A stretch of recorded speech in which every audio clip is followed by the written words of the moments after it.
안녕하십니까. 제20대 국회의원 선거 창원시 성산구 후보자 토론회 진행을 맡은 노병무입니다. 제20대 국회의원 선거를 앞두고 유권자 여러분의 올바른 선택을 돕기 위해서 창원시 성산구 선거방송 토론위원회에서 후보자 토론회를 마련했습니다. 창원시 성산구는 기계공업이 발달해서 근로자가 많이 사는 지역입니다. 그리고 경남 16개 선거 가운데 유일하게 야권 예비 후보가 여당보다 많았던 곳이기도 합니다. 과연 어느 후보자가 창원시 성산구를 대표하는 국회의원으로서 적합한지 이 토론회를 보면서 잘 판단해 보시기 바랍니다. 이번 토론회는 생방송으로 진행됩니다. 먼저 오늘 토론회에 참석한 후보자를 소개해 드리도록 하겠습니다. 기호 4번 정의당 노희찬 후보 나오셨습니다. 네, 안녕하십니까. 노희찬입니다. 그리고 기호 1번 새누리당 강기훈 후보 나오셨습니다. 예, 안녕하십니까. 강기훈입니다. 기호 3번 국민의당 이재환 후보 나오셨습니다. 안녕하십니까. 이재환입니다. 후보들의 자석과 질문 순서는 사전 추첨에 의해서 결정됐습니다. 그리고 오늘 토론회에서는 발언 시간을 엄격하게 제한합니다. 발언 시간을 잘 지켜주시기 바랍니다. 그리고 상대 후보를 인신 공격하거나 비방하는 일은 삼가해 주시기 바랍니다. 그리고 오늘 토론회의 의제와 초청 대상 후보는 공직선거법에 따라서 창원시 성산구 선거방송 토론위원회에서 결정했음을 알려드립니다. 자, 그러면 본격적인 토론에 앞서 후보자들의 출마 인사부터 들어보도록 하겠습니다. 발언 시간은 1분 30초입니다. 사전 추첨 순서에 따라서 노회찬 후보부터 시작하도록 하겠습니다. 안녕하십니까. 더불어민주당과 정의당의 단일 후보 기호 4번 노회찬입니다. 그동안 많은 분들을 만났습니다. 다들 참 힘들어하시는 경우가 많았습니다. 50대 가장은 정리해고와 명예퇴직의 압박에 시달리고 있습니다. 이제 20살 넘어서 군대까지 다녀온 아들은 언제 직장에 취직할지 몰라서 전전긍긍하고 있습니다. 그리고 살림살이를 맡은 가정주부들도 참으로 힘들어하고 있습니다.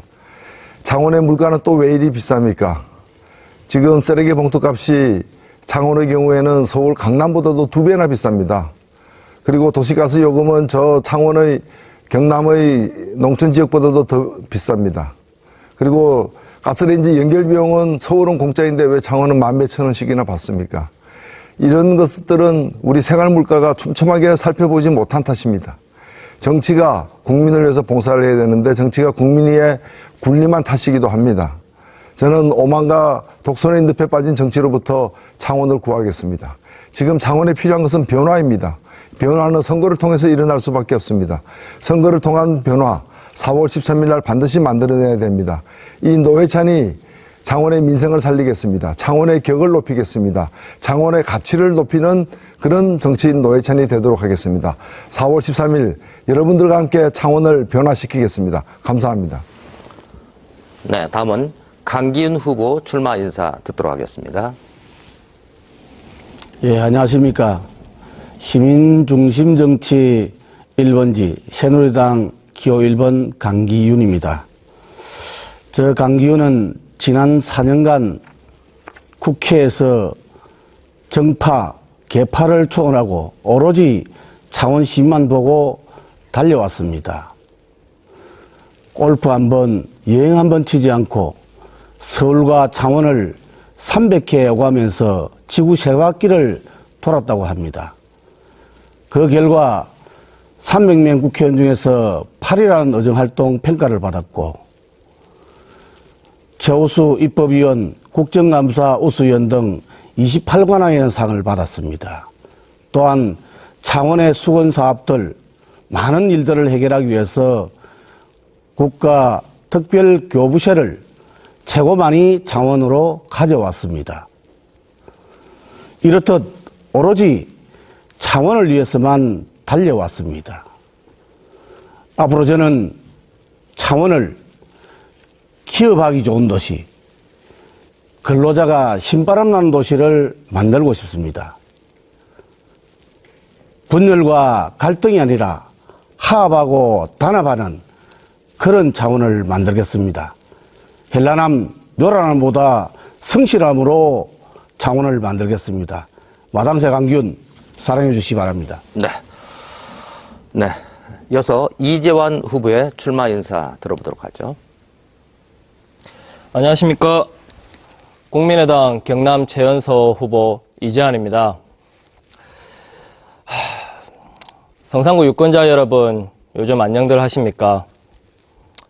저는 이번 총선에서 연애와 결혼, 출산을 포기해야 되는 삼포 세대이자 오늘 또 영혼 없이 일자리를 찾아 전전하는 청년 세대의 한 사람으로서 이런 암담한 현실에서 청년들의 희망을 대변하고자 출마를 하게 되었습니다.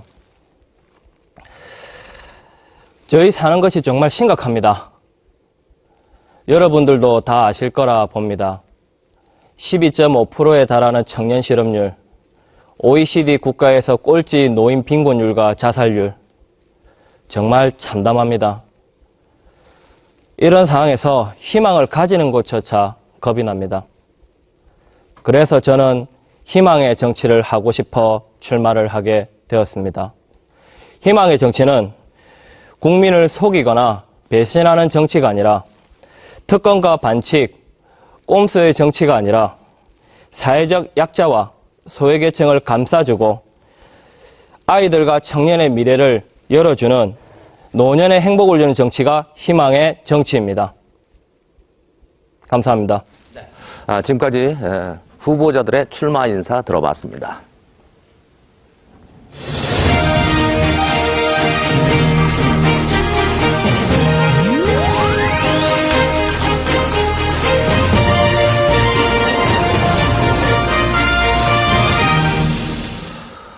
네, 이번 순서는 후보자들의 공약을 검증하는 자유토론 시간입니다. 발언권을 가진 후보가 자유롭게 토론을 이끌게 됩니다. 주도권을 갖게 됩니다. 주어지는 시간은 5분입니다. 상대 후보들의 공약에 대해서 검증을 해주시면 되겠습니다. 그리고 두 후보자에게 가급적 균등하게 질문을 해주시기 바랍니다. 유권자 여러분께서는 어느 후보자의 공약이 더 설득력이 있고 치밀하고 실현 가능성이 있는지 따져보시기 바랍니다. 자, 활발한 토론 기대하겠습니다. 강기훈 후보부터 시작하죠. 예, 노회찬 후보, 그다음에 이재환 후보, 공통으로 질문 드리고 답변을 부탁합니다. 노회찬 후보께 먼저 질문 드립니다. 노회찬 후보 공약을 보면 10대 공약, 이래서 진박 10대 공약이라고 합니다. 이것을 박근혜 대통령이 공약한 10가지 공약을 자기가 하겠다, 대통령이 지키지 못했다, 이렇게 이야기를 합니다. 이것은 잘못된 것 같습니다. 10대 공약 중에서 4개는 지금 추진 중에 있고 6개는 지금 검토 단계에 있습니다. 이것도 잘못된 것 같고요. 또한 대통령이 공약한 내용을 지역에 국회의원 출마하면서 그것을 내가 다 하겠다는 것은 이건 정말 과장된 어떤 공약이 아닌가 하는 생각도 갖게 됩니다. 또한 선심서 공약은 아닌지 이런 의심이 좀 더 있고요.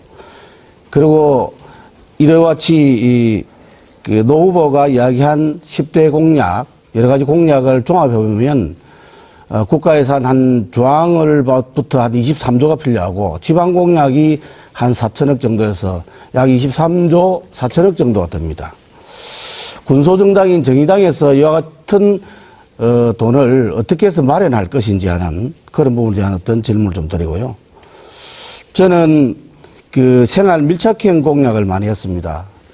예를 들면 비정규직 센터 건립이라든지 자원봉사자 센터 건립, 또 장애인 청강학교 리모델링, 대리운전 일용직 근로자 쉼터 조성, 토월 서원 아파트의 주차장을 공원을 지하화한다는 부분, 또 프리빌 2차 아파트에 소음 방지 터널을 만다든지, 또 대방 디지털 항토방에 공용 주차장을 개방한다는 등 이렇게 생활 밀착형 공약이 있습니다. 노회찬 후보는 공약에 그런 것이 좀 보이지 않는데 특별한 이유가 있는지 좀 말씀해 주시고, 마지막으로 홍준표 방지법이라고 이야기하면서 무상급식 부분을 언급했습니다.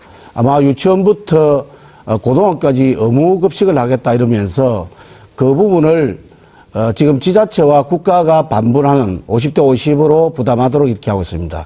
이 부분은 또다시 지자체가 재정 자립도가 열악한데 그 부분에 대해서 또다시 부담을 주고 또한 지금 이제 지방자치 시대에 역행하는 처사가 아닌가 하는 생각도 있습니다. 이 점에서 하나 오해를 저의 입장을 네. 말씀드리면 저는 무상급식을 반대한 적이 추호도 없습니다. 도와 또 교육청을 통해서 무상급식 중단을 이어가도록 해결하는데 주도적인 역할을 한 사람이 강균입니다.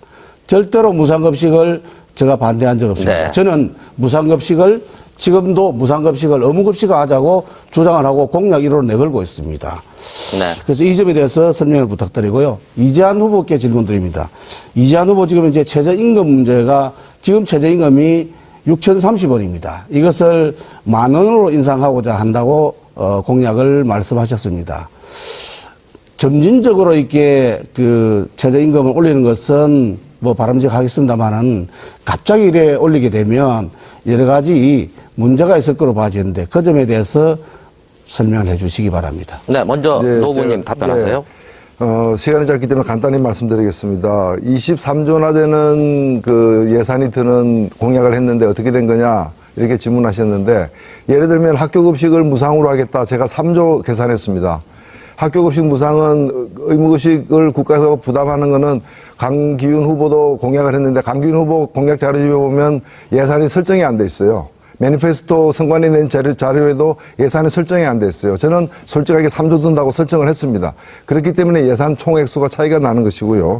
그리고 정례고는 그 같은 것은 국가적으로 해야 될 일인데 그때 국회의원이 총선에서 공약을 내냐 하는데 정례고 해고 요건을 갖다가 강화하겠다라는 것은 강기훈 후보나 저나 공통 공약입니다. 그러니까 저한테 그걸 갖다가 지적하실 문제는 아니고요. 본인에게 지적을 해야 될 문제고요. 그 다음에 박근혜 대통령의 그 공약 중에 몇 개는 검토 중이라 그러는데 지금 박근혜 대통령 임기가 얼마 남았습니까? 5년 임기인 분이 내년이면 물러나는데 아직도 검토 중이면 안 된다고 봐야 되는 거 아닙니까? 공약을 안 지키고 있으니까 제가 대신 지키겠다는 것입니다. 진실한 박 노회찬입니다. 네, 이번에 이재원 후보 간단하게 답변해 주시기 바랍니다. 예, 질문 감사합니다. 5분. 네. 아니, 질문- 강 후보님의 그 질문에 질문에- 대해서 답변을 예, 간단하게 알겠습니다. 해주세요. 죄송합니다. 네. 점진적으로 올리면 됩니다. 그리고 1만 원으로 인상을 하자는 것은 네. 네. 제한 시간이 다 됐습니다. 네. 다음 시간에 답변을 또 해주실 기회가 있을 것 같습니다. 자, 계속해서 이재환 후보에게 주도권 드리도록 하겠습니다. 5분 시간입니다. 시작해 주세요. 먼저 두 후보님께 여쭙고 싶습니다. 후보님들의 공약을 보면 제가 사회에 불만을 가지지 않아도 되고 희망을 가지지 않으면 변명이라고 생각할 정도밖에 안 됩니다. 공약 내용 정말 다 좋습니다. 근데 왜 저희 일반 사람들이 사는 것은 이렇게 힘이 든지 모르겠습니다. 만약 저보다 어른들인 두 분께서 세운 공약이 다 지켜졌다면 이 자리에 저는 앉아있지 않았을 겁니다. 36년 동안 명함을 받던 입장에서 얼마나 답답했으면 나왔겠습니까? 평범한 서민이 얼마나 답답했으면 나왔겠습니까? 그 심정 한번 생각해 주셨으면 하고요. 두 후보께 질문을 하나씩 하겠습니다. 먼저 강기훈 후보께 먼저 질문을 드리겠습니다. 직장 어린이집을 확대한다고 하셨는데 지금 현재 정부에서 누리가정 분담금을 지원하지 않겠다는 것에 대해서 어떻게 생각하시지 여쭙고 싶고요. 그리고 아까 무상급식 이야기를 하셨는데 친묵도 잘못된 겁니다. 만약에 정말 무상급식이 잘못됐다 생각하셨다면 자신의 소신대로 하는 것이 정치라고 봅니다. 그리고 노회찬 후보 정말 진보 정치의 선두주자이자 엑스파일 사건 등으로 정말 멋있는 분이라고 생각을 합니다. 하지만 무상급식 홍준표 방지법에서 무상급식이라 얘기하셨는데 그때는 저희가 한참 경남에서 무상급식 반대를 이야기할 때 어디에 계셨습니까? 한 번이라도 창원에 내려와서 반대한다, 잘못됐다 이야기하신 적 있습니까? 저는 두 분께 이 질문을 하고 싶습니다. 네. 예. 먼저 강기훈 후보 답변하세요. 먼저 직장 어린이집 관련해서는 지금 현재 직장 어린이집이 운영이 잘못되고 있습니다. 그 500인 이상의 직장에는 반드시 직장 어린이집을 마련하도록 되어 있습니다. 그런데 이것은 지금 현재 어린이집이 지금 민간은 포화 상태에 있습니다. 그런데 그걸 직장 어린이집을 민간에서 또다시 장소에 그 구분 없이 민간 어린이집 설치할 수 있도록 직장 어린이집 설치할 수 있도록 되어 있습니다. 그것은 잘못되었습니다. 제가 이야기하는 직장 어린이집은 직장 내에 직장 어린이집을 만들어야 된다. 그런 법입니다. 그것은 왜냐하면 엄마 아버지가 같이 출근하고 같이 퇴근할 때 또 직장 내에서 케어할 수 있는 그런 분위기를 만들어야 된다는 것이고요. 지금 이재한 후보께서 이야기한 무상급식, 저는 무상급식에 대해서는 지방자치단체의 고유 사무이기 때문에 이것을 국회가 관여할 수 없다는 그런 조항 때문에 물밑에서 작업했습니다. 도지사를 5번 만나고 교육감을 5번 만나고 또 도의회 의장을 만났습니다. 그렇게 해서 사실 이 발단은요, 우리 양질의 급식을 아이들에게 먹이자는 것입니다. 그래서 그것을 감사를 받아라, 감사를 못 받겠다, 여기에서 출발이 됐거든요. 지금 이제 도조례로 감사를 할 수 있게 되었습니다. 그래서 제가 지사님께 감사를 받아들일 수, 조례로 감사를 할 수 있게 되었으니까 지원해야 됩니다. 이래서 지금 440억이 지원되었습니다. 교육감님에게 제가 말씀드렸습니다. 어떠한 이유로도 100% 만족이 되지 않더라도 받아들여야 됩니다. 이렇게 해서 받아들여서 지금 급식 중단 상태가 지금 이어지고 있는 겁니다. 네. 이어서 노회찬 후보 답변해 주시기 바랍니다. 네, 이재한 후보님 질문 고맙습니다. 홍준표 방지법을 냈다고 하는데 무상급식 중단 조치가 이루어졌을 때 노회찬은 어디서 뭘 했느냐라고 이렇게 질문을 하셨습니다. 분명히 말씀드립니다. 저는 홍준표 지사가 경상남도 도민들의 반대를 무릅쓰고 무상급식 중단 조치를 갖다가 취했을 때 2014년부터 시작해서 각종 TV 토론에 나가서 아주 강하게 문제 삼았습니다. 제가 비록 경남 도민은 아니지만 전 국민에게도 미치는 영향이 크기 때문에 이 조치가 재고돼야 된다고 여러 차례 제가 비판적으로 얘기를 했고요. 그리고 한 번에 100만 명씩 듣는 노유진 정치 카페에서도 수차례 이런 홍준표 지사의 오만과 독선에 대해서 비판을 하고 즉각 시정하도록 요구한 바가 있습니다. 네. 이재한 후보 30초의 시간이 있습니다. 두 번의 답변을 잘 들었습니다만 저한테는 와닿지가 않습니다.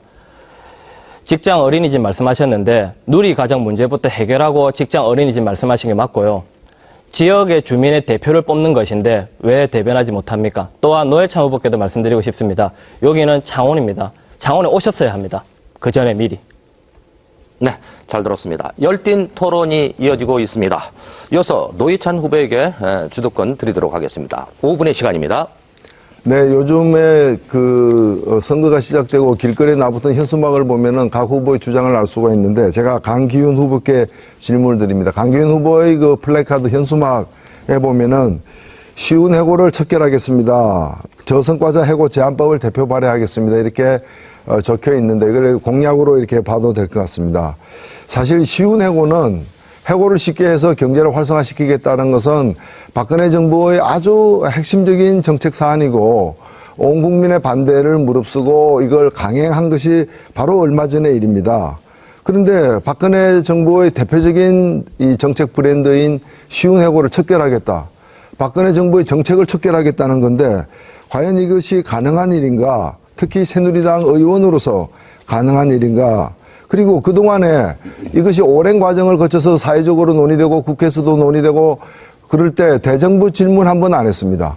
대정부 질문 한 번 안 했을 뿐만이 아니라 이걸 가지고 뭐 성명 한 장 발표한 적이 없고 공개적으로 반대하에 한 번 한 적이 없고 의원총회에서 발언 한 번 한 적이 없는데 이제 와서 당선이 되면은 이걸 척결하겠다라는 것이 과연 우리 창원 시민들에게 얼마나 설득력이 있을지 의문입니다. 답변해 주시죠. 예, 아마 저성과자 해고 문제를 갖고 이야기하는 것 같습니다. 이것은 노사정 협의 과정에 정부에서 지침으로 저성과자 해고 문제, 그 다음에 취업 규칙 변경을 발표를 했습니다. 그래서 노사정 위원회가 파괴됐습니다. 저는 저성과자 해고 문제는 그것은 국가에서 지침을 내렸는데 제가 박근혜 대통령의 공약을 반대하는 것이 아니라 또 그 지침을 100% 반대하는 것이 아니라 저성과자 해고는 어떻든 저성과를 평가함에 있어서 아주 그것은 사용자 측에서 임의적으로 판단할 수가 있는 부분을 독소조항을 없애야 된다는 겁니다. 이것을 저성과자라고 함에 평가함에 있어서 근로자들도 포함되어야 된다는 겁니다. 노조도 포함되어야 된다는 겁니다. 악용의 소지가 굉장히 많은 겁니다. 그래서 이 부분을 제가 법으로 만들겠다. 저성과자 해고는 금지 또 저성과자라고 평가되면 그것을 케어하는 시스템도 만들어야 된다. 그게 또 어떤 교육을 통해서 그분이 좀 더 그 직종에 또 부합할 수 있는 그런 사람으로 만들어가는 과정도 필요하다. 이런 것을 제가 법제화하겠다는 것이지. 잘 알겠습니다. 제 시간 관계상 말씀 뜻은 잘 알겠고요. 그렇다면 결국에는 쉬운 해고를 척결하겠다라는 것이 아니라 저성과자 해고를 적절하게 하겠다. 쉬운 해고를 적절하게 하겠다는 뜻으로 들릴 수밖에 없는데 연관된 게 하나 있어서 제가 저 질문드립니다. 정리해고와 기업 매각에는 노조의 동의를 구하겠다. 이런 현수막도 지금 붙이셨는데 사실 올해 2월 달에 강기훈 의원께서 이 기업 활력 제고 특별법이라고 해가지고 주주총회가 아니라 이사회에서도 합병 매각 구조 조정이 가능케 하는 그런 이제 법안에 대해서 찬성을 했습니다. 그래놓고 이제 와서는 정리해고를 어렵게 하겠다라고 또 공약을 하니까 이게 2달 만에 입장이 바뀐 것인지 대단히 의문입니다. 답변해 주시죠. 제가 본회의에서 이사회에서 그 부분을 정리해고 부분을 뭐 어떻게 한 부분을 구체적인 내용은 모르겠습니다만은 저는 지금 찬성 표결하셨어요. 예, 정리해고 이 회사를 정리하는 데 있어서는 반드시 그 구성원들의 동의를 받아야 된다 하는 것을 주장하고 법을 좀 제출하는 상태입니다. 예. 지금 이야기하는 그 부분이 본회의에 언제인지 모르겠습니다만은 저는 이 법안을 정리하고 이 부분에 대한 법안은 노조의 동의를 얻어야 되는 부분은 벌써 한 5개월, 6개월 전에 법안을 제출한 상태에 있습니다. 그러면은 지금 한국 4년이라고 생산직 전원이 노조의 동의 없이 일방적으로 정리하고 당하고 있는 이런 현장에도 좀 가보셔야 했지 않았는가 생각이 되고요. 시간이 부족하지만 이재한 후보께 저는 이재한 후보의 공약을 보면서 굉장히 공감대를 많이 느꼈는데 이 청년 고용을 갖다가 확대하기 위한 방안에 대해서 한번 좀 상세하게 방안을 제시해 보시죠. 청년 고용을 확대하기 방안으로서는 철저히 일자리를 늘려야겠죠. 그래서 고용할당제, 현행 3%인 고용할당제를 5%로 늘리고 또 청년들이 구직을 하는데 보통 걸리는 시간이 8.3개월입니다. 그 기간 동안이라도 자신이 원하는 일에 집중할 수 있고 원하는 일을 얻기 위해서 공부하고 집중할 수 있도록 환경을 조성하기 위해 청년 구직 활동 지원 수당을 청년 구직 활동 수당을 지원하도록 할 것입니다. 네, 시간이 거의 다 됐습니다. 자, 이번에는 주어진 한 가지 의제에 대해서 후보자들이 답변하고 반박하는 집중 토론 시간입니다. 의제는 양질의 일자리 창출과 안정적인 고용 대책입니다. 청년 실업률이 지난 2월 역대 최고치 15.5%를 기록했습니다. 경남의 실업률도 3.4%로 6년 만에 최고치를 기록했습니다. 창원 지역의 경우 최근 들어서 기업들의 구조조정 폭이 넓어지면서 고용 불안이 심화되고 있습니다. 각 후보들께서는 양질의 일자리 창출과 안정적인 고용 대책에 대해서 구체적으로 말씀을 해주시기 바랍니다. 발언 시간은 1분 30초입니다. 먼저 이재환 후보부터 발언하십시오. 일자리는 최대의 복지입니다. 임금을 낮추고 기업의 이윤을 인상시키는 수출형 대기업 중심의 일자리 창출이나 경제 성장 구조가 아니라 이제는 서민들의 가계 소득을 증대하여 내수 시장을 활성화해야 됩니다. 지갑에 돈이 들어와야 쓸 수가 있고 그 돈을 가지고 소비가 되어야 공장은 물건을 생산할 수 있습니다. 지금처럼 재고가 쌓이는 것이 아니라 경제 성장이 선순환할 수 있을 정도로 최저임금을 1만 원을 인상하면서 가계 소득 증대를 통하여 기업의 투자와 안정적인 일자리를 기대해야 합니다. 또한 창원은 올해 기준으로 전체 인구의 21.9%인 23만 명이나 되는 청년이 있습니다. 그렇기 때문에 기계공업 중심인 국가전략산업단지라는 장점을 살려 여성 채용 할당제, 지방대 출신 할당제, 차상위 계층 할당제, 장애인 채용 할당제 등 고용 의무 할당제를 확대 추진하여 안정적인 일자리는 물론 소득의 양극화도 최소화시키는 것이 필요합니다. 이상입니다. 네. 계속해서 노회찬 후보 설명해 주시기 바랍니다. 네, 일자리 문제 해결에는 없는 일자리를 만들어내는 일과 그리고 있는 일자리를 지켜내는 일이 크게 두 가지로 마련될 수 있다고 생각됩니다.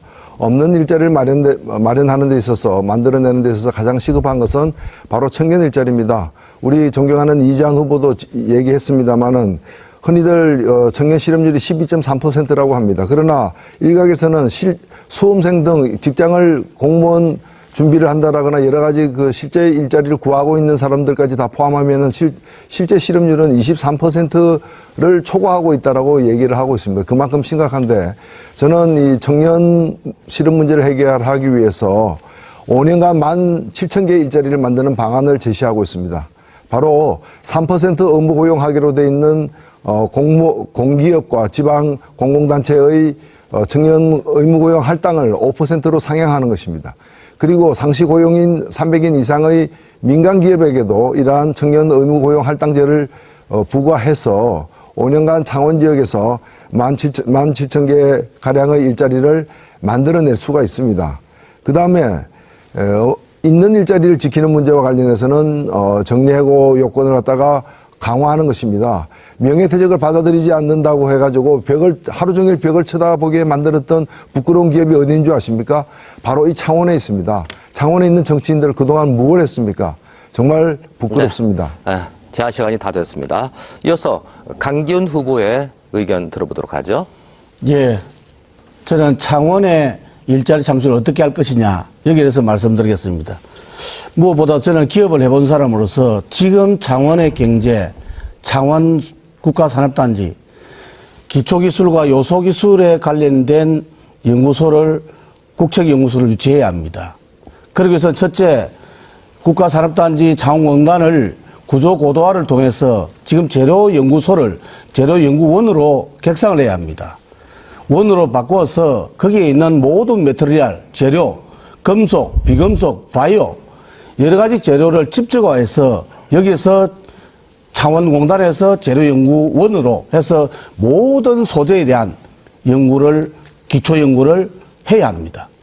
두 번째는 우리 창원과 산업단지가 방위산업 주로 되어 있습니다. 방위산업 클러스터 집적화를 해야 합니다. 세 번째는 남지 산업단지의 연료전지 또한 에너지 저장장치 이와 같은 공단을 조성해야 합니다. 46만 제곱미터의 공단을 지금 조성하고 있습니다. 그것을 통해서 신사업을 발굴해야 됩니다. 뭐니 해도 지금 현재 경남의 창조 혁신센터가 창원에 있습니다. 그 부분을 지금 운영 방식을 획기적으로 바꿔야 합니다. 모든 것을 아이디어만 내면 그것을 지자체가 금융뿐만 아니라 영업, 판매, 관리 모든 것을 정상화될 때까지 케어해 줘야 합니다. 이렇게 될 때 창원의 일자리 늘어납니다. 네. 지금까지 각 후보자들의 설명을 들으셨습니다. 지금부터는 이재환 후보부터 반박 의견 해주시기 바랍니다. 제가 두 분 이야기를 들었을 때는 그럼 실업률이 왜 있을까? 그 생각밖에 안 됩니다. 지금 강 후보님 말씀도 일리도 있고 노 후보님 말씀도 일리가 있습니다. 실질 체감 실업률은 저도 30%에 육박한다고 봅니다. 왜? 제가 36살 청년이기에 누구보다 더 잘 압니다. 그렇게 말씀하신 내용대로만 다 되었다면 제가 이 자리에 있으면 안 되죠. 두 분 말씀대로 공약이 그대로 되었다면, 정책이 되었다면 지금 저희가 이렇게 살지 않겠죠.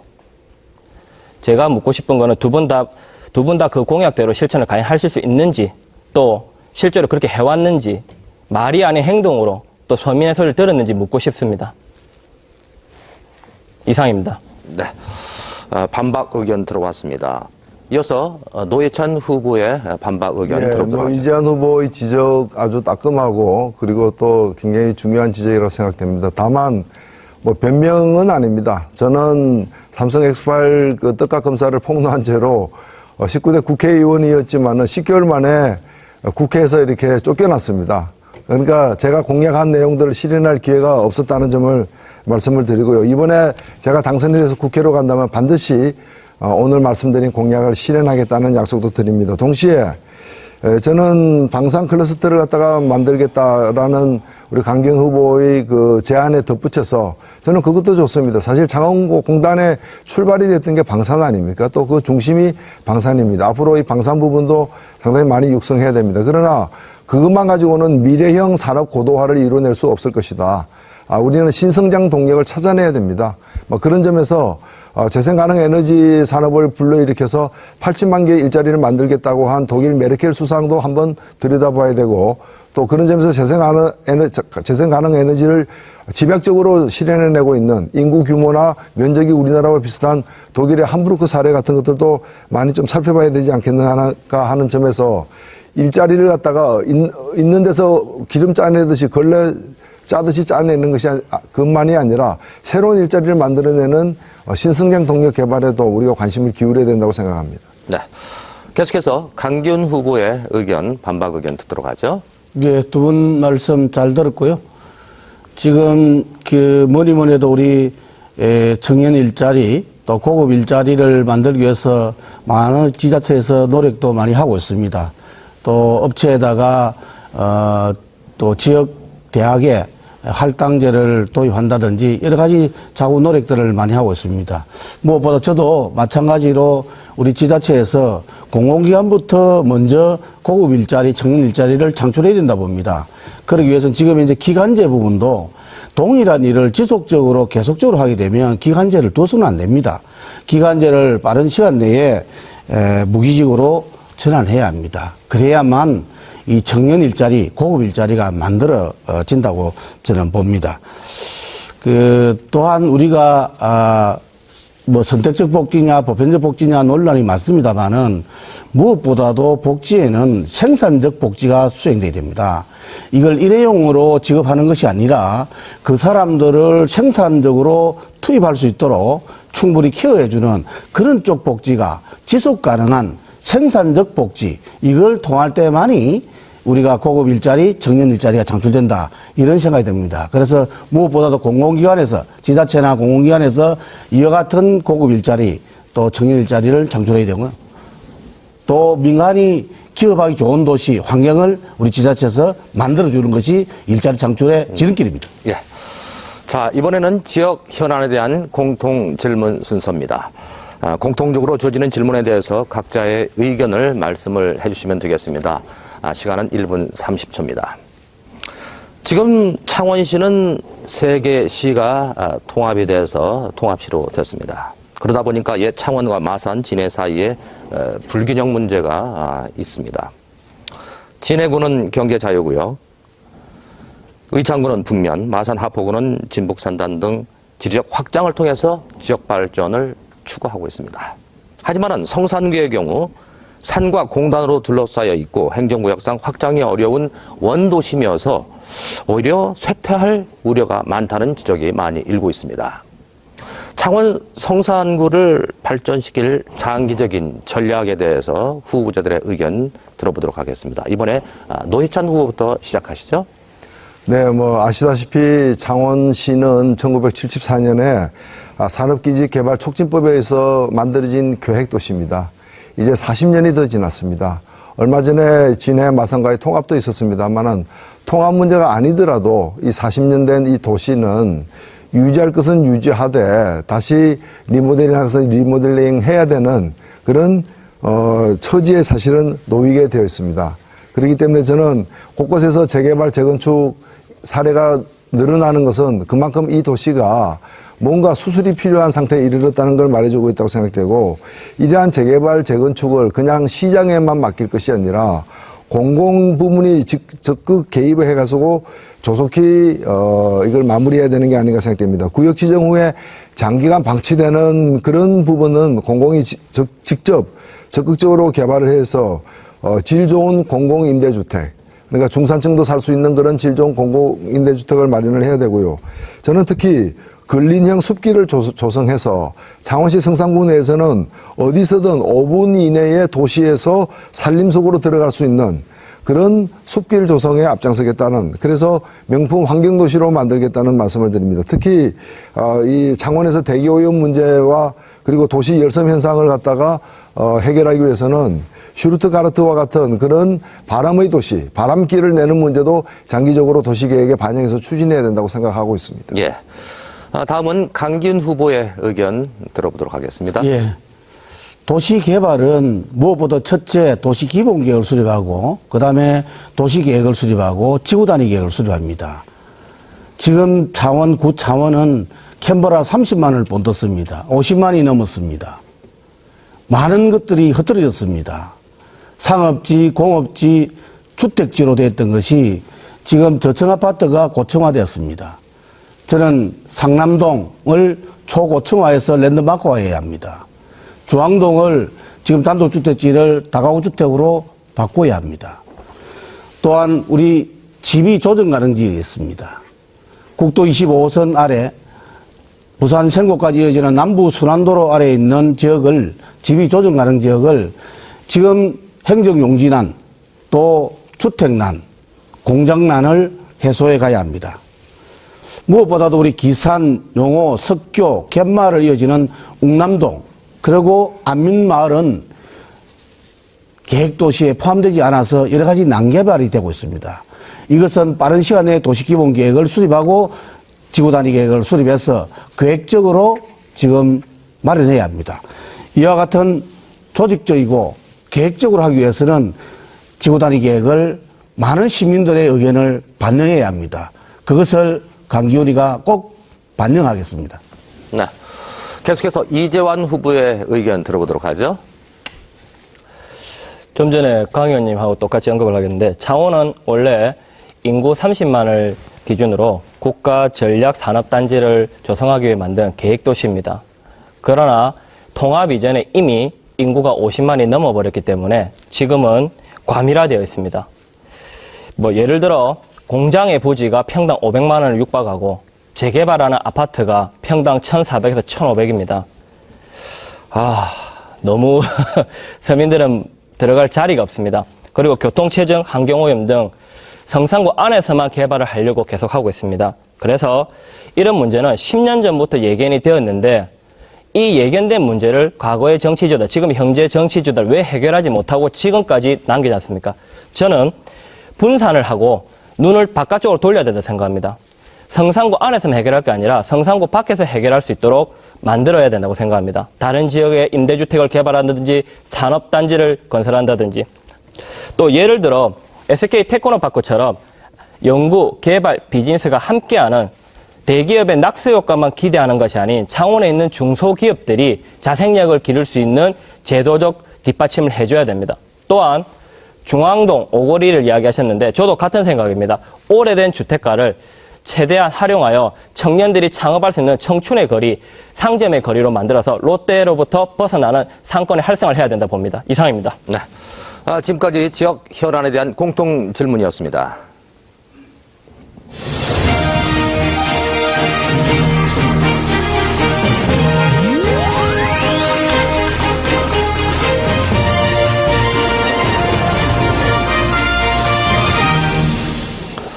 자, 이번에는 후보자들의 자질을 검증하는 순서입니다. 주도권을 가진 후보자가 자유롭게 토론을 이끌게 됩니다. 주어지는 시간은 5분입니다. 어느 후보자가 국회의원으로서 자질을 갖췄는지 잘 판단을 해보시기 바랍니다. 이번에 강기훈 후보부터 시작해 주시죠. 예, 우리 노회찬 후보, 이재환 후보 순으로 질문을 드리겠습니다. 노회찬 후보님은 이 당적을 지금 4번, 5번째 바꾼 것 같습니다. 국민 승리 21에서 민노당으로, 또다시 진보신당으로, 또다시 통합진보당, 통합진보당은 지금 현재 정당 해산이 됐습니다만 갔다가 다시 정의당으로 왔습니다. 또한 지역구도 농원에서 동작으로 갔다가 또다시 창원으로 왔습니다. 또 어느 인터뷰에서 창원 출마는 본인의 의지가 아니라 당의 또 지침에 의해서 이렇게 내려왔다고 했습니다. 또한 이번에 단일화를 또 주장하면서 노선과 이념 또 정강정책도 다 다른데 이런 전략적 약간 단일화 이런 걸 또 추진해 왔습니다. 이런 걸 보면서 당을 옮길 때는 종북이다, 종북이 싫다 이러면서 왔다가 또 종북을 표방하고 있는 당에 들어갔다가 또 다시 나왔다가 또 창원 출마도 본인 의지가 아니고 또 당의 지침에 의해서 내려왔다. 또 노원에서 동작에서 창원 왔다. 그래서 이 부분에 대해서 정체성에 대한 의문을 좀 제기하는 사람이 있고요. 또 이와 같은 것을 총체적으로 보면 입신양면을 위한 좀 기회주의가 아닌가 하는 이런 이야기들도 좀 있는 것 같습니다. 거기에 대한 답변과요. 그 다음에 정의당의 비례대표 1번입니까? 이정미 우리 부대표입니까? 그분이 북한이 그 독재 정권이냐 이렇게 뭐 기자가 물으니까 답변할 의무가 없다 이렇게 했습니다. 답변할 의무는 저도 봐도 뭐 본인이 하고 안 하고는 본인 마음이니까요. 그런데 노 후보님은 과연 북한은 독재 정권이 맞는지 또 우리의 주적인지 아닌지 그 점에 대해서 좀 말씀 좀 해주시고요. 그 다음에 근로자를 위한다면서 17대 19대 4년 9개월간 국회의원 활동하면서 제가 뭐 조사가 미흡한지는 모르겠습니다만은 근로자 분야에 대한 법안이 하나도 제출된 게 없더라고요. 특별한 이유가 있는지. 예. 그 점에 대해서 좀 말씀을 해 주시기를 바랍니다. 다음에 우리 이재한 후보님, 뭐 정책연대는 제가 볼 때 당과 당 간에 정책연대는 가능하다고 봅니다만은 명분 없는 야권 연대 뭐 이런 데서 어떻게 생각하시는지 또 그리고 갑자기 이렇게 낙하산으로 지역 정서도 모르고 또 지역의 수건사업이 뭔지도 모르면서 내려와서 야권 단일화를 추진하는 부분에 대한 어떤 이재한 후보의 입장은 어떻는지 그리고 지금 국민의당은 새정치를 표방하고 있습니다. 끝까지 이 완주를 하시는지 이 점에 대해서 각 후보님 답변해 주시기 바랍니다. 네, 노회찬 후보부터 답변해 주시죠. 예, 뭐 시간 얼마 안 난 질문이 너무 길어가지고 답변을 들을 의지가 있는지 의심스럽습니다만은 답변을 드리겠습니다. 당 이름이 여러 차례 바뀐 건 사실입니다. 뭐 대한민국의 당 이름 얼마나 자주들 바뀝니까? 그러나 저는 한 번도 당을 옮긴 적은 없습니다. 저는 진보정당이라는 제 마음의 또 제 신념의 제 철학의 정당을 한 번도 벗어난 적이 없다. 다만 가세가 빈궁하면은 이사 자주 가듯이 당이 어렵다 보니까 이러저러하게 합치고 또 나뉘고 하는 그런 과정이 있었을 뿐이다 이렇게 생각이 되고요. 그리고 뭐 그런 과정에서 종북을 표방하는 당에 들어간 적은 한 번도 없습니다. 그런 얘기 자꾸 잘못하시면 명예훼손된다는 점 말씀드리고요. 그 다음에 저보고 기회주의다라고 얘기할 사람은 대한민국에 뭐 몇 명 안 된다고 보고 이 북한에 대해서 독재 정권이냐 그거에 대해서 대답할 의무가 없다고 누가 얘기한 모양인데 얼마나 질문이 기가 막히면은 대답할 의무가 없다고 얘기했겠습니까? 북한이 독재 정권이냐를 왜 물어보십니까? 당연히 독재 정권 아닙니까? 그런 질문할 시간이 있으면 좀 더 건설적인 일을 하는 게 더 낫습니다. 그리고 근로자들을 위한 법안을 갖다가 제출한 적이 없다는 것도 좀 너무 조사가 부실한 게 아닌가. 수없이 많이 제출했습니다. 저는 이 문제 가지고 감옥까지 갔다 온 사람입니다. 이 정리해고 문제라거나 비정규직 문제라거나 이걸 가로막기 위한 법을 많이 이렇게 제출을 했고요. 물론 저는 강기훈 의원님처럼 연장 근로수당을 주지 말자라는 식의 근로기준법 개정안은 낸 적이 없습니다만은 다른 법안은 많이 냈다는 점을 말씀을 드립니다. 네. 약속된 제한 시간 5분이 다 되었습니다. 계속해서 이지반 후보에게 주도권 드립니다. 5분의 시간이 있습니다. 뭐 짧게 두 분께 질문을 하겠습니다. 먼저 강기훈 후보님께 여쭙겠습니다. 이번 새누리당의 공천 과정에 대해서 어떻게 생각하시는지 여쭙고 싶고 또 지금 대한민국 사회는 제가 보기에는 문제가 굉장히 많다고 봅니다. 현재 집권당인 새누리당의 일원으로서 우리 사회가 문제가 있다라고 생각하시는지 없다고 생각 여쭙고 싶고 있다면 의원님은 어떻게 이때까지 해결해 왔는지에 대한 과정과 노력에 대해서 알고 싶습니다. 그리고 두 번째 노회찬 후보님께 여쭙고 싶습니다. 야권 단일화 하셨습니까? 어제까지 야권 단일 후보라고 외치고 다니셨는데 4년 전 총선을 기억하십니까? 손모 후보와 김모 후보가 야권 분열을 하여 새누리당에 표가 갔습니다. 그래서 여기 계신 강기훈 후보님께서 앉아 계신 거고요.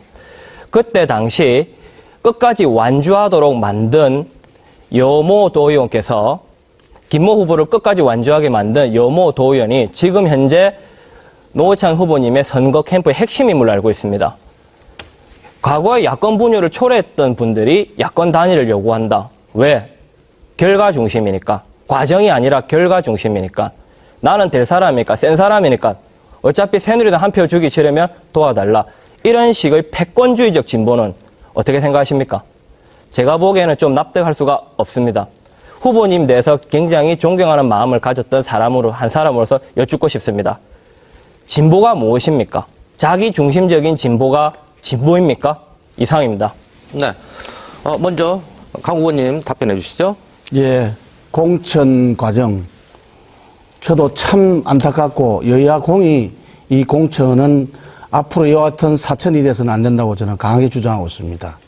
다행히 저는 이번 성산구의 새누리당에 단독으로 후보가 돼서 많은 우리 시민들의 사랑 때문에 저는 단수 입후보가 되었습니다.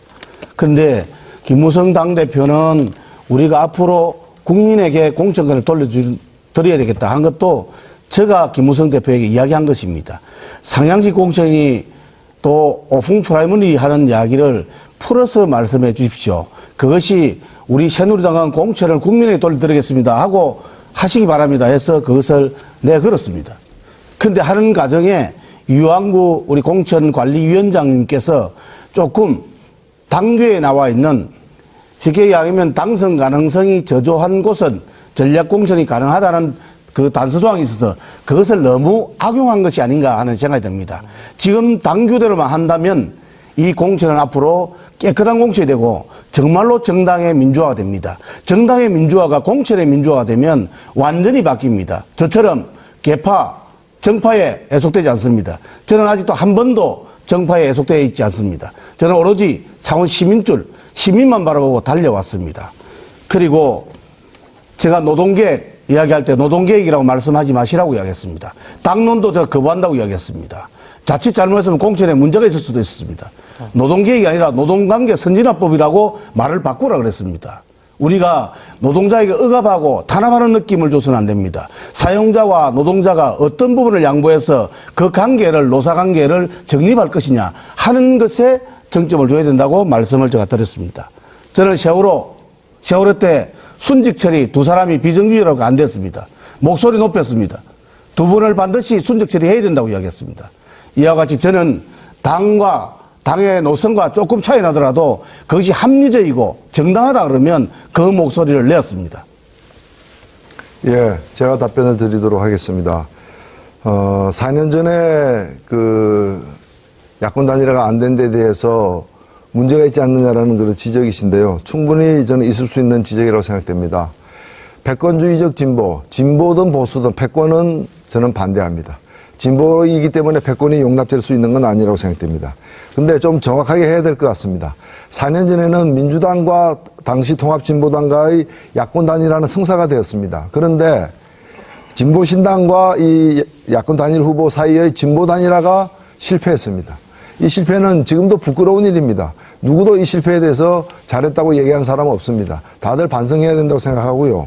다만 이번에는 이 실패 때문에 진보 단일화를 먼저 손석경 후보와 이뤄냈고 그 바탕 위에서 허성무 후보와 야권 단일화를 이뤄냈는데 이 야권 단일화도 완성된 게 아닙니다.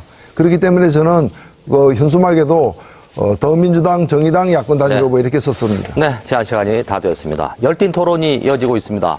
자, 이번에는 노회찬 후보에게 주도권 드립니다. 5분 동안 사용하실 수 있습니다. 예, 강기훈 후보께 질문을 좀 드리도록 하겠습니다. 강기훈 후보께서는 2005년 3월에 새누리당 경남도당 위원장에 취임을 했습니다. 그런데 이 시기는 언제였는가 하면은 바로 경상남도에서 그 누구도 가릴 것 없이 무상급식이 중단되는 사태 때문에 대단히 뜨거웠던 그런 시기입니다. 경남도당 위원장으로 계시면서 경남도와 교육청 사이의 갈등을 조정하기보다는 일방적으로 홍준표 도지사의 입장을 거들었습니다. 그래서 사실 1년 내내 한 발언들 제가 다 조사를 해왔습니다만은 이 교육감에게 문제가 있지 도지사는 잘못이 없다는 식으로 홍준표 도지사의 이 무상급식 중단 조치를 갖다가 옹호해 왔는데 특히 작년 12월 같은 경우에는 홍준표 지사의 숭고한 뜻은 지켜져야 된다라고 얘기했습니다. 도대체 홍준표 지사가 무상급식을 중단한 것을 숭고한 뜻이라고 하면서 그것을 지켜져야 된다고 얘기하는 분이 이제 선거를 갖다가 불과 열흘 앞두고서 학교 급식을 의무화하겠다, 국가 비용으로 하겠다라고 얘기한다면 그것을 사실 누가 믿겠습니까? 그리고 제가 지난 3월 달에 홍준표 방지법이라고 해서 학교 급식법을 개정해가지고 이 국가와 지방자치단체가 부담하도록 하고 도지사 한 사람의 뜻에 의해서 왔다 갔다 하지 않도록 하겠다. 특히 고교까지 무상급식은 지금 우리나라 헌법이 어떻게 되어 있는가 하면은 의무교육은 무상으로 한다라고 31조에 되어 있습니다. 그리고 중학교까지가 의무교육입니다. 급식은 의무교육에 포함되어야 된다고 많은 사람들이 생각하고 있습니다. 따라서 중학교까지의 급식은 의무교육으로 무상이 돼야 되는 게 헌법과 법률의 정신에 부합합니다.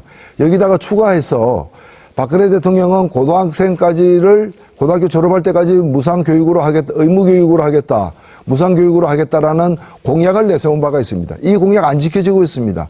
그런데 만에 하나 이 공약이 지켜진다면은 고등학생들의 급식까지도 무상으로 지급을 해야 되는 상황이 되는 것입니다. 그래서 제가 이 모든 것을 다 이루어진다는 가정하에 비용을 계산해 보니까 3조 가량이 든다라고 아까도 말씀을 드렸던 것입니다. 그런데 제가 학교급식법을 홍준표 도지사와 같은 분이 나타나가지고 자의적으로 없앴다, 시행했다 할 수 없도록 법에 의해서 안정적으로 시행되도록 하는 홍준표 방지법을 공약으로 제출을 하니까 여기에 대해서 실현 가능성이 과연 있겠는가, 노이즈 마케팅 아니냐, 포퓰리즘 아니냐라고 지난 3월 24일 날 지역 모 언론과의 인터뷰를 하신 바가 있습니다. 이런 상태에서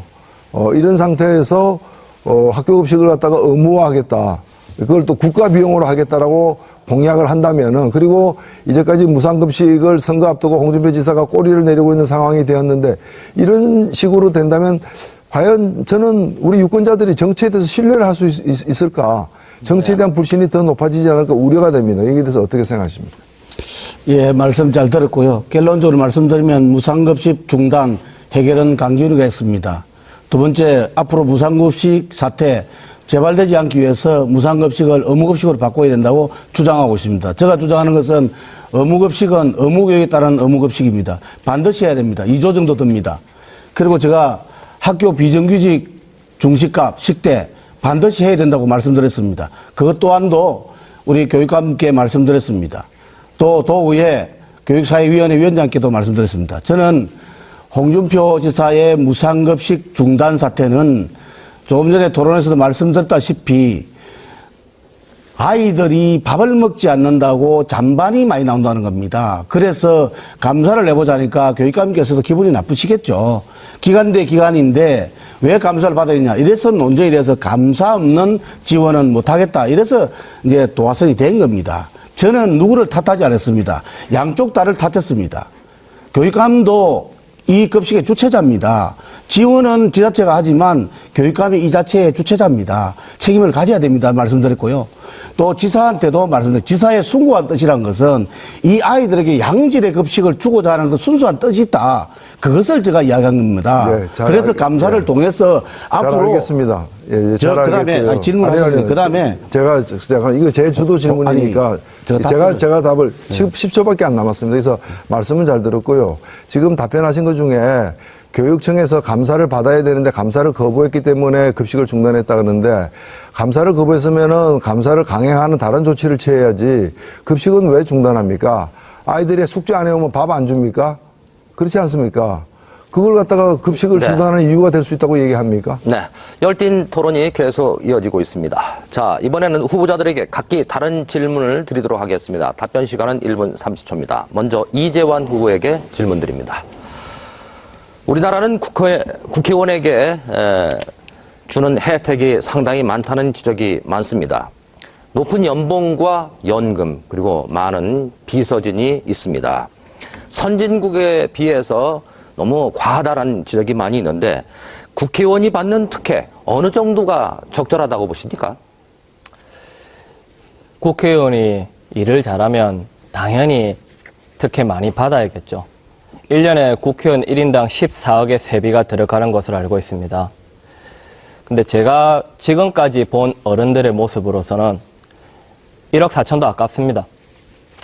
왜? 매일 싸우고 비난하고 험담하고 저희 같은 서민에 대해서는 관심이 전혀 없고 이념과 정책 대립만 하는 양당 사이에서 맨날 싸우는 분들한테 꼭 돈을 줘야 되는지 지원을 해야 되는지 잘 모르겠습니다. 저는 먼저 우리한테 찾아와서 들으려고 하신 분이 없기 때문에 제가 보기에는 지금 현재 특혜는 굉장히 많이 준다라고 보고요. 정말 일만 잘한다 하시면은 지금의 특혜가 아니라 그 이상도 줘야겠죠.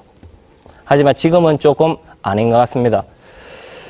그리고 또 국회의원들의 특권을 남용하는 경우도 너무 많기 때문에 지금은 아니라고 생각합니다. 특혜를 많이 줄였으면 줄였지 늘려서는 안 된다 생각합니다. 또 하나 제가 예를 들은다면 청년 실업에 관련하여 청년 발전 기금을 조성하기 위해 제가 내세웠던 정책 중 하나가 발표는 안 했지만 국회의원들이 스스로 자발적으로 세비를 줄여서 한 명이 1억만 줄이면 300명에 300억입니다. 그 돈으로 왜 주변 사람들을 도우려고 하지 않습니까? 오히려 반문하고 싶습니다. 특혜 부분에 대해서. 이상입니다. 예. 계속해서 노회찬 후보에게 질문 드리겠습니다. 노회찬 후보는 이번 선거에서 국회의원으로 당선이 된다면은 국회에 제출할 제1호 법안 지금 무엇을 생각하고 있습니까? 네, 정리해고 제한법입니다. 사실 이 법에 대한 아이디어는 아까도 말씀드렸다시피 이제 박근혜 대통령 공약에서 얻은 것인데요. 박근혜 대통령도 그렇게 또 얘기를 했습니다. 이 긴박한 경영상의 이유로 이렇게 필요할 때 최소한으로 이루어져야 될 그런 정리해고가 이 무분별하게 이제 남발되게 되면은 대량 해고로까지 이어질 수 있기 때문에 사회적으로 큰 어려움을 초래할 수 있다라는 것입니다. 전적으로 저는 공감하고요. 문제는 그 공약이 지켜지지 않고 있다는 데 있고, 그렇다면은 이것은 누가 먼저 제출했던 간에 이런 좋은 공약은 빨리 국회에서 이렇게 다루어서 이것이 입법화 되도록 해야 되는 게 아닌가 생각해서 제안을 했는데, 일자리를 만드는 일도 중요하지만 일자리 만든다는 게 말처럼 쉽지가 않습니다. 그렇기 때문에 있는 일자리를 그나마 제대로 합리적으로 지켜내는 일이 중요하고, 이것이 고용 안정인데요. 저는 긴박한 경영상의 이유를 갖다가 엄격하게 해석해서 기업에서 편의적으로 돈 좀 된다 싶으면은 기업을 하고 좀 안 된다 싶으면은 책임 없이 그냥 이걸 국가 부담 사회 책임으로 넘겨버리는 식으로 도망가듯이 먹고 튀듯이 하는 식으로 할 수 없도록 정리해고 사유를 갖다가 엄격히 요건을 갖다가 강화해서 제한을 해야 되고, 그 과정에서 노동조합 혹은 노동조합이 없는 경우에는 노동자들의 어떤 그 대표와 성실하게 합의하도록 하는 걸 강제하겠다는 것이고요. 그리고 이런 것들을 그리고 한번 정리해고한 이후에도 재고용에 앞장서야 되고, 그걸 위반할 경우에는 징벌적 손해배상 제도를 적용하겠다는 것입니다. 네, 제한 시간이 다 되었습니다. 계속해서 강기훈 후보에게 질문 드리겠습니다. 이번 선거에서 국회의원으로 당선이 된다면은 임기 4년 동안 장기적으로 어떤 의정 활동을 생각하고 있습니까? 설명해 주시죠. 예, 저는 우리 지역의 해남 문제 하나하나 다 해결해 가고 있습니다. 포스코 특수광 매각 때도 저는 부당성을 주장하고 포스코 그룹 회장단에 가서 데모도 했습니다. 상경투쟁 때 직접 나서서 마이크도 들었습니다. 해결했습니다. 화물연대 고공농성 제가 중간에서 해결했습니다. 또한 학교 비정규직 중식 문제 교육감에게 공감대를 형성했습니다. 도의회에서 예산만 수립해 오면 통과해 준다고 했습니다. 이렇듯 지역 현안 문제를 하나하나 해결하겠습니다. 아까 종현 노회찬 후보님께서 3년에 왜 안 가봤냐고 그랬는데 3년에 늦게 알았습니다. 저에게 요청 오는 것은 민주노총에서도 저에게 화물연대 공농성할 때 저에게 찾아와서 저에게 부탁했습니다. 저는 민주노총이나 한국노총이나 할 것 없이 서민 근로자를 대신하겠습니다. 그런 일에 매진하고요. 꼭 하고 싶다면 철새방지법이랄까 낙하산방지법 굳이 이야기하라면 우리 노회찬 후보께서 더 오히려 제가 노회찬 후보를 띄워주는 거 아닌가 싶은 생각이 듭니다만은 노회찬 방지법을 할까요? 왜냐하면 이 지역의 정서도 알고 문제도 알고 나름대로 지역 정서를 알아야 합니다. 또 지역에서 노력하는 사람들도 있습니다. 그분들을 위해서 네. 제한된 시간이 다 되었습니다. 자, 이제 토론을 마무리할 시간입니다. 후보자들께 각각 1분 30초씩 시간을 드리도록 하겠습니다. 유권자 여러분께 지지 말씀을 해주시기 바랍니다. 먼저 노회찬 후보입니다. 네, 뭐 철새방지법 만드신다고 하는데 흥부전에서 흥부에게 이렇게 그 박씨를 물어다 준 제비가 바로 철새입니다. 그런 좋은 철새까지 방지해서는 안 된다는 말씀을 드리고요. 지금 창원에 필요한 것은 변화입니다. 경상남도에 필요한 것도 변화입니다. 창원시 5개 선거구 5명 모두 새누리당입니다. 경상남도 16개 선거구에서 15명이 모두 새누리당입니다. 한 당으로 이렇게 다 되게 되면은 끔찍한 문제들이 발생합니다. 홍준표 지사가 저렇게 오만 독선으로 흐르게 된 것도 바로 그 배경에는 저렇게 해도 다시 뽑아주기 때문입니다. 이제 바뀌어야 됩니다. 빨간 옷 입고 나온다고 해서 무조건 뽑아주는 시기는 이미 지났습니다. 창원에서부터 달라져야 됩니다. 창원에서부터 변화가 시작돼야 됩니다. 경상남도 16명 모두 새누리당이면 어떻게 되겠습니까? 다시 창원에서 5명 모두 새누리당이면은 홍준표 지사 어떻게 되겠습니까? 더 오만불손해질 것입니다. 이제 바뀌어야 됩니다. 창원에서의 변화는 성산에서부터 시작될 것입니다. 성산에서부터 바꾸겠습니다. 이 노회찬이 바꾸겠습니다. 저는 평생 한 우물만 팠습니다. 여러 우물 판 적이 없습니다. 제가 판 우물은 어디서 파든 하나의 우물, 바로 우리 서민들, 땀 흘려 일하는 분들, 그리고 힘들게 살아가는 자영업자들을 위한 우물을 팠을 뿐입니다. 이 노회찬을 믿어주십시오. 노회찬이 바꾸겠습니다. 성산에서부터 바꾸겠습니다. 2016년 대한민국의 봄, 창원에서 시작됩니다. 특히 성산에서 시작됩니다. 예. 감사합니다. 네. 이어서 강기훈 후보 유권자들에게 지지 말씀해 주시기 바랍니다. 존경하고 사랑하는 창원 성산구 주민 여러분, 오늘 토론 잘 보셨습니까? 앞으로 각오로 회개하느냐, 앞으로 나아가느냐 중대한 시점에 있는 것 같습니다. 빨간 옷이 나쁜 사람도 제가 많은 것 같습니다. 그러나 강기훈은 틀리다는 것 확실히 알고 있지 않습니까? 성산을 위해서, 성산 구민을 위해서 일하겠다고 스스로가 마당쇠를 자임했습니다. 마당쇠는 주인이 식이면 식인 대로 하는 것이 마당쇠입니다. 요즘 정치 여야 할 것 없이 많이 싫으시죠? 그래도 어쩌겠습니까? 국가감과 책임감이 있는 그래도 새누리당이 돼야 되지 않겠습니까? 성산구 발전을 위해서는 힘 있는 여당 강기훈이가 돼야 되지 않겠습니까? 요란하고 현란한 주장들은 많이 할 수 있습니다. 오늘도 토론 중에 많이 보셨을 겁니다. 그런 주장을 진보정치 8년 해봤지 않습니까? 8년 동안 과연 어떤 성과가 있었습니까? 이제는 차분히 화합하고 단합해 가야 합니다. 투쟁과 갈등이 아니라 하나 되어 나가는 창원 성산을 만들어야 합니다. 강기훈이가 할 수 있습니다. 저는 민주노총, 한국노총 할 것 없이 서민 근로자 대변하는 새누리당 국회의원입니다. 마당새 강기훈 많이 사랑해 주시기 바랍니다. 열심히 하겠습니다. 네. 마지막으로 이재환 후보 지지 발언해 주시기 바랍니다. 유권자 여러분, 오늘 토론이 국회의원을 선택하는 데 많은 도움이 되셨습니까? 오늘 또 저는 두 분이 싸우는 모습을 봤습니다. 자라나는 제가 봤을 때 잘 배운 것 같습니다. 저는 긍정적인 사고와 희망이 듣고 싶은 거지 분쟁과 대립은 아닙니다. 오늘 이 자리를 빌어 추가 공약을 하나 발표하겠습니다. 그 이유는 노인분들과 대화를 하면서 공동간병인 제도가 좀 필요하다는 것이었습니다.